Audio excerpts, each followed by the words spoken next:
हम हैं मुस्तैद, हम हैं तैयार। आसमान की ऊंचाइयों से सागर की गहराइयों तक हम हैं चौकस। हमारे रक्षकों ने अपने आप को बार बार साबित किया है और उन्हीं की कुछ और कहानियों को लेकर हम हाजिर हैं एक बार फिर से रक्षक।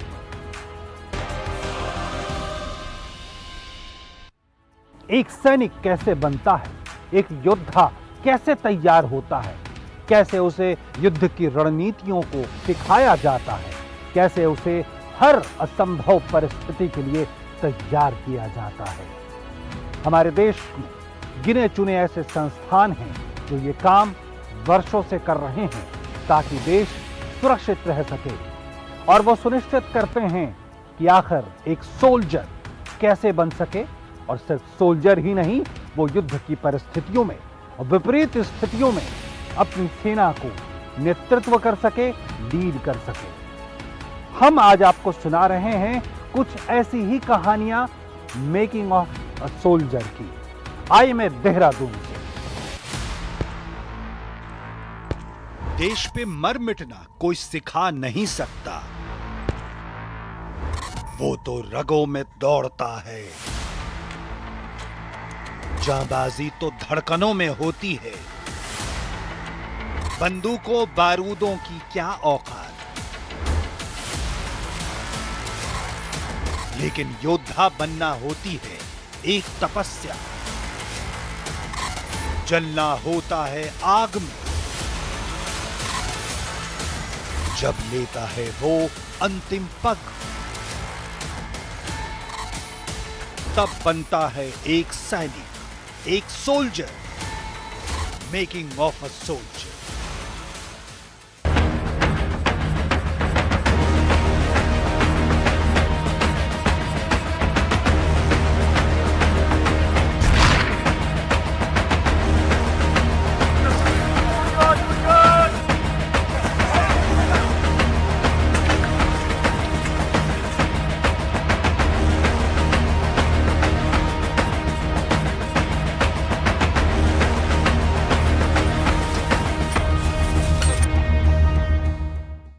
क्या आपने कभी सोचा है कि देश की सीमा पर लड़ते हुए हमारे वीर जवान आखिर किस तरीके से तैयार होते हैं, किस तरीके से उनकी अपब्रिंगिंग होती है जिससे कि वो देश के दुश्मनों का बहादुरी से मुकाबला कर सके।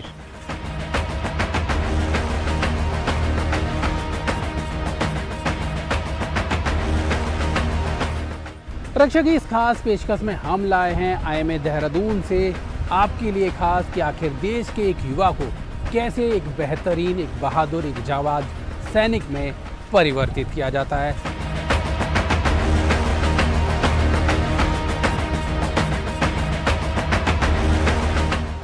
In the initial years, I was not sure that I will be joining army, but in my 12th standard, while I was preparing for IIT, I realized that I miss adventure, and that's what I seek. So I joined the National Defence Academy after my 12th exam, and then afterwards I trained for 4 years. It was a cultural shock for me because I belong to a very civil background, and when I went to NDA, the life was very structured and well planned. It was full of discipline, and the main thing which pinched me was waking up early at 5 o'clock. So me being a spoiled brat, it was quite hard for me for the initial few months, but afterwards it was easy for me. The training in National Defence Academy and IMA is very well structured. In the initial few months, we are not made to do things which are very rigorous. We are told to do things which are gradually increasing in their difficulty level. But afterwards, when we reach in IMA, things go harsh, and we are supposed to choose the harder right instead of the easier wrong, which is tested in a very, very different manner.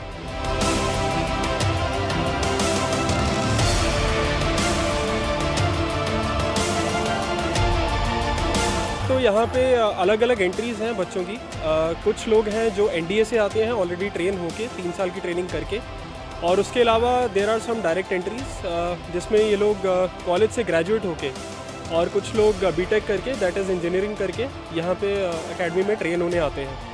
तो सबके लिए जो मापदंड है यहाँ पे, जो standards हैं वो सेम है, बट ऑब्वियसली जो बच्चे NDA से ट्रेन होके आते हैं और जो डायरेक्ट एंट्री आते हैं उनमें एक टर्म का डिफरेंस रहता है। सो जो डायरेक्ट एंट्री है उनके लिए 3 टर्म्स रहते हैं ताकि उनको एक टर्म की एक्स्ट्रा ट्रेनिंग दी जाए, सो दैट ये लोग एक ही स्टैंडर्ड पे आके as commissioned officers pass out हो सके।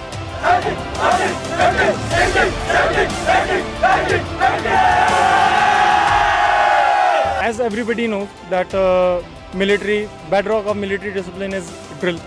So drill is a major part. After that we have physical training, that is PT. We do it every day.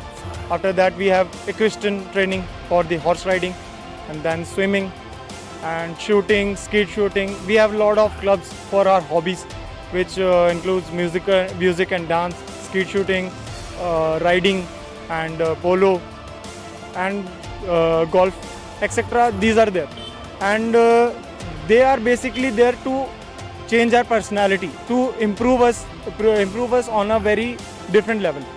See, doing training is a different thing, but being a gentleman is another.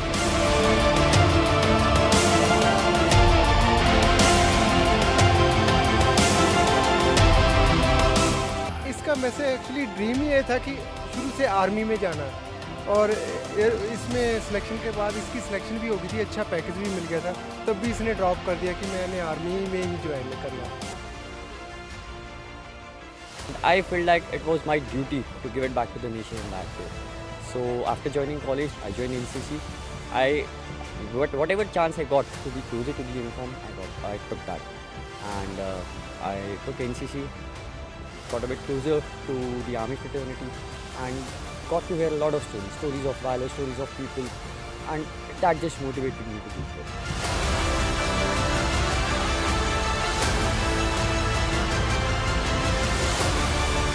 He is selected for air defense.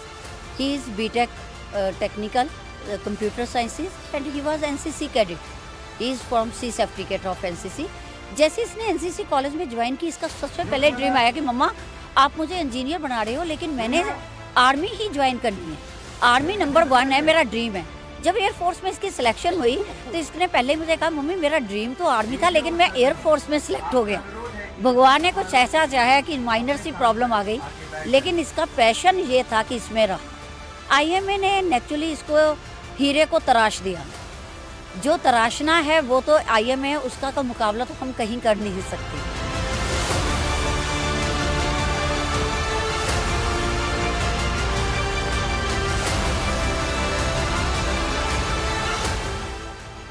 If there is one word to be defined, to define the training, it will be an all-round training.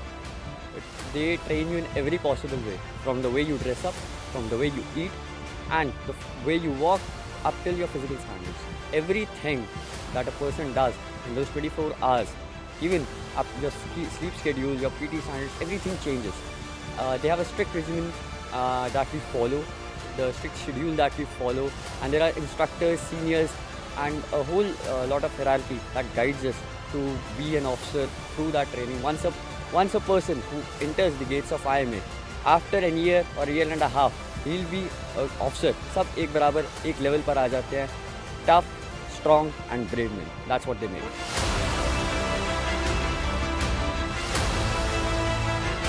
तो इनके लिए first of all specially designed menu होता है, जो कि यहाँ पे एक केटरिंग ऑफिसर के रूप में स्पेशल ऑफिसर पोस्टेड रहते हैं। इनका पूरा मील प्लान वही बनाते हैं, तो they require actually 4 times more calories than a normal human being because of obviously the physical demands by the GCs and due to the training provided to them on the whole day. So their schedule starts morning with the PT and drill, जिसमें इनको discipline और physical endurance को बढ़ाने की क्षमता सिखाई जाती है, और उसके बाद इनकी क्लासेस स्टार्ट होती हैं जिसमें इनको वेरियस मिलिट्री सब्जेक्ट्स की तौहीन दी जाती है। देयर आफ्टर इवनिंग में इनका गेम्स का पीरियड रहता है, जिसमें वेरियस टाइप्स ऑफ गेम्स इनको सिखाया जाता है। अलग अलग तरीके के कॉम्पिटिशन्स होते हैं, जो आप देख सकते हैं। ये शेड्यूल ऐसा है कि इसकी फ़िज़िकल डिमांड बहुत ज़्यादा है, जिसके कारण इनका ऑब्वियसली कैलोरी इनटेक, जैसे मैंने बताया, नॉर्मल ह्यूमन बीइंग से 3 से 4 गुना ज़्यादा रहता है, तो इनका फूड भी स्पेशल रहता है।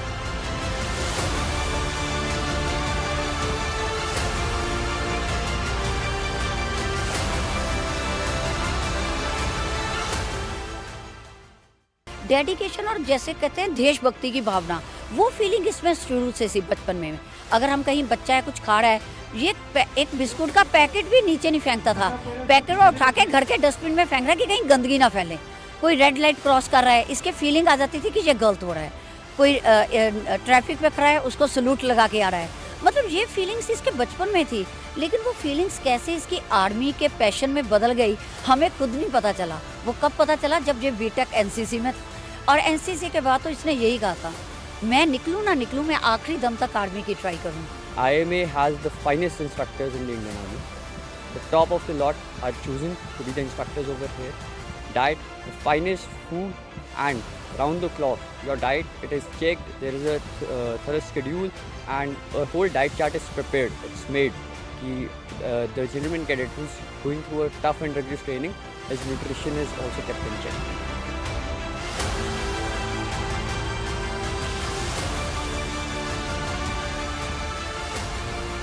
Their day starts with 5:30 in the morning and रात का इनका कोई सेट टाइम नहीं है कि इतने बजे ही ये लोग दे गो टू स्लीप।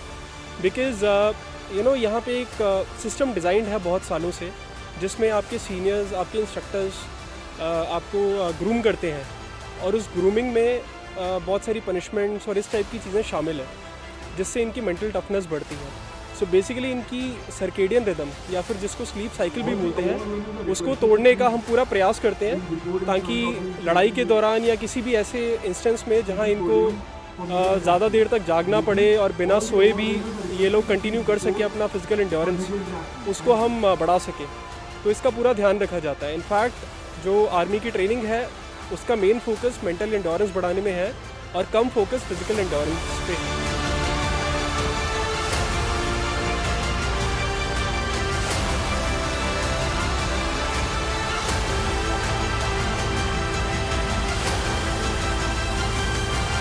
इनिशियली तो प्लान एक ही था कि जल्द से जल्द सेटल होना है, क्योंकि मैं फार्मर फैमिली से बिलोंग करता हूँ और हमारा विलेज है सातारा में। तो जस्ट ये था कि कोई भी गवर्नमेंट जॉब लेके पेरेंट्स को रिलीव करना है, उनसे टास्क है। जब मैं पुणे में आया तो इंडिया के बारे में पता चला, तो जस्ट एक ट्राई देना था कि एक बार करके देखते हैं। और फिर जैसे इंडिया दिया तो पहले रिटर्न और फर्स्ट SSB में हो गया, उसके बाद 3 साल इंडिया और 1 साल IMA में, और अभी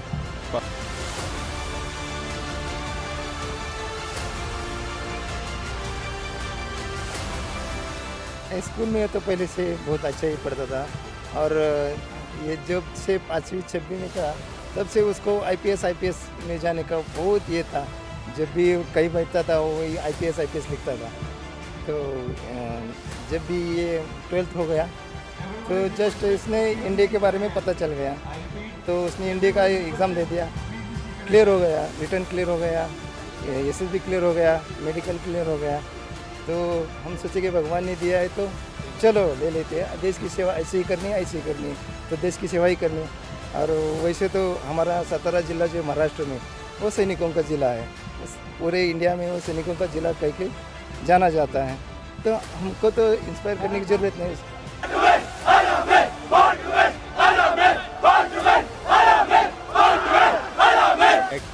both things are good and which is most necessary to train a good soldier, and here we learn the camaraderie and the good soldiering, and this is the best thing about IMA in India, that we got a course mates.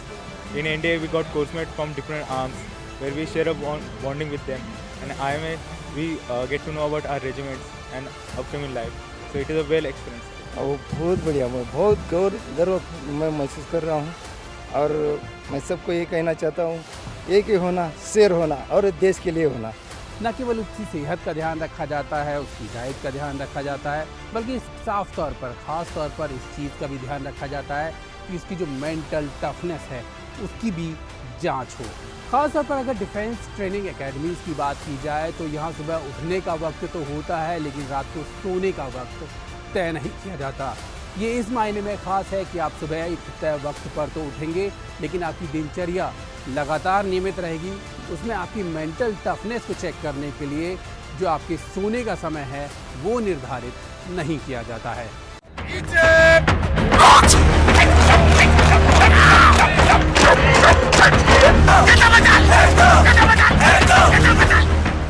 एक raw मापदंड जो आता है, first of all services selection board उन सबको एक ही मापदंड पे परखता है, तो सबकी IQ मोर और लेस सेम होती है और सबका एंड्योरेंस मोर और लेस सेम होता है।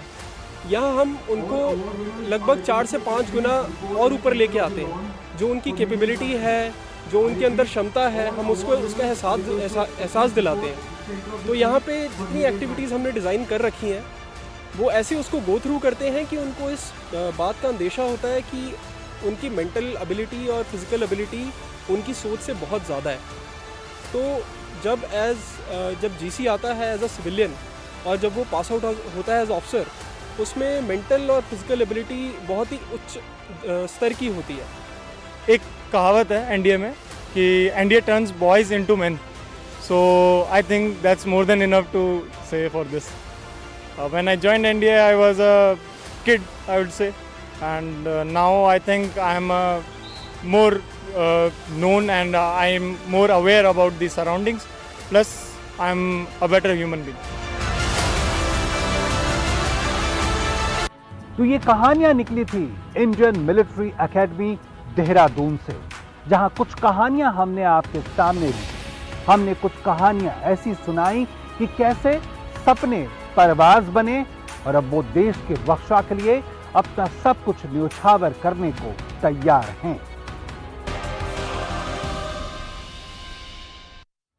साल 2022 बीत गया और रक्षा क्षेत्र के लिए कई उपलब्धियां ये अपने साथ लेकर आया। INS विक्रांत की बात करें या आत्मनिर्भर भारत के पूरे अभियान की बात कर ले, भारत ने ये दिखाया कि वो भविष्य की चुनौतियों के लिए तैयार है और वो भी अपने पैरों पर। तो आइए देखते हैं, एक नजर डालते हैं 2022 में वो क्या उपलब्धियां रही रक्षा क्षेत्र में।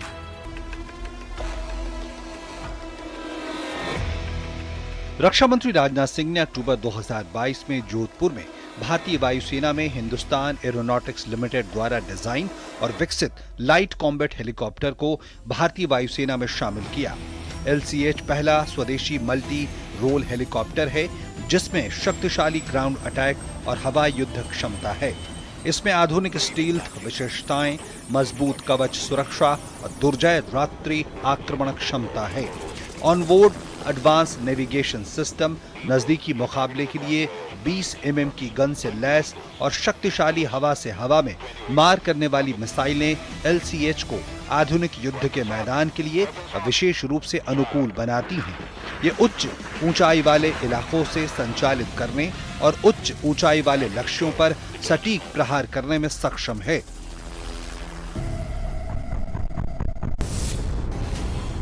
सशस्त्र बलों में युवाओं की भर्ती के लिए अग्निपथ योजना जून में शुरू की गई थी, जिससे देशभक्त युवाओं को पवित्र वर्दी पहनने और 4 साल की अवधि के लिए देश की सेवा करने की अनुमति मिली। इस योजना को सशस्त्र बलों की एक युवा प्रोफाइल को सक्षम करने और एक अधिक तकनीकी प्रेमी सेना की ओर एक परिवर्तनकारी बदलाव लाने के लिए डिजाइन किया गया है।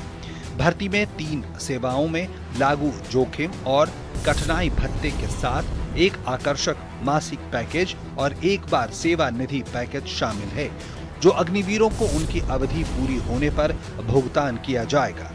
योजना के प्रति देशभक्त युवाओं की प्रतिक्रिया उत्साहजनक रही।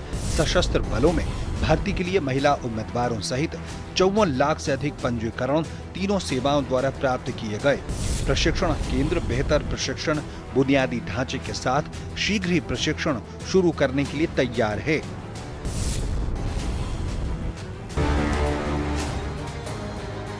देश जब अपना आजादी का अमृत महोत्सव मना रहा था, तो 76वें स्वतंत्रता दिवस पर हमेशा की तरह राष्ट्रीय ध्वज को 21 तोपों की सलामी दी गई।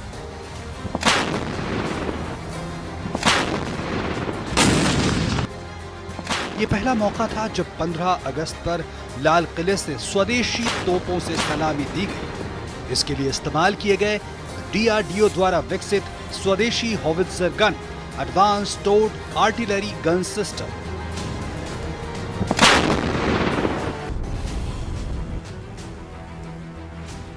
सितंबर में कोचीन शिपयार्ड लिमिटेड में प्रधानमंत्री मोदी ने भारत का पहला स्वदेशी विमान वाहक पोत INS विक्रांत को नौसेना में कमीशन किया। कमीशनिंग ने स्वदेशी विनिर्माण की देश की बढ़ती शक्ति और आत्मनिर्भर भारत की दिशा में एक मील का पत्थर है। वाहक को मशीनी संचालन, जहाज नेविगेशन के लिए बहुत उच्च स्तर के स्वचालन के साथ डिजाइन किया गया है। ये MiG-29K fighter jets, Kamov 31, MH-60R multi role हेलीकॉप्टरों से युक्त 30 विमानों के एयर विंग को संचालित करने में सक्षम है। ये अपने आप में आत्मनिर्भर भारत का जीता जागता उदाहरण है। करीब 20,000 करोड़ रुपए की लागत से निर्मित इस विमान वाहक पोत के निर्माण के साथ ही भारत उन चुनिंदा देशों के समूह में शामिल हो गया जिसके पास विमान वाहक पोत को स्वदेशी रूप से डिजाइन करने और निर्माण करने की क्षमता है। स्कॉर्पियन क्लास की पनडुब्बियों का सफर INS कलवरी से होते हुए INS वेला और INS वागीर भी अब समंदर में उतर चुका है। कलवरी क्लास की 6 सबमरीन की अब 5वीं पनडुब्बी भी समंदर में है। प्रोजेक्ट 75 की सफलता पिछले 75 सालों में नौसेना के सफर को बताती है। ये सफर है कि कैसे हम किलो क्लास की किलर शार्क के बाद अब अत्याधुनिक स्वदेश निर्मित स्कॉर्पियन क्लास की मंजिल तक पहुंच चुके हैं।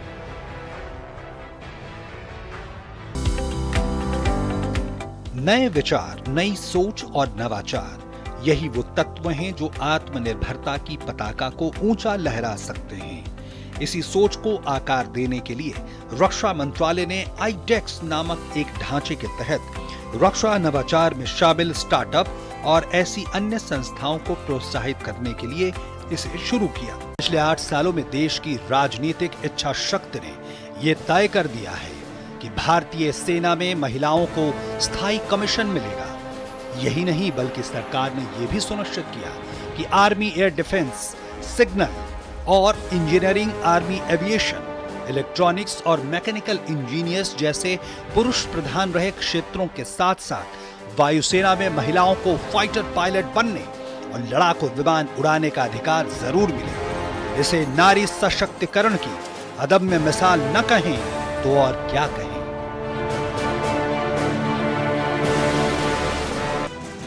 आज भारत 40 देशों को रक्षा उत्पाद निर्यात कर रहा है। भारत दुनिया के अग्रणी रक्षा आयातक से अपनी पहचान एक निर्यातक के रूप में बदलने में कामयाब रहा है। सरकार की कई कोशिशों का नतीजा था कि भारत ने साल 2021-22 में रिकॉर्ड 13,000 करोड़ रुपए के रक्षा वस्तुओं और प्रौद्योगिकी का निर्यात किया है। कंधों से मिलते हैं कंधे, कदमों से कदम मिलते हैं। जब चलते हैं हम में से तो दिल दुश्मन के हिलते हैं। हम अपने घरों में सुरक्षित हैं तब तक जब तक हमारे आगे खड़े हैं हमारे रक्षक।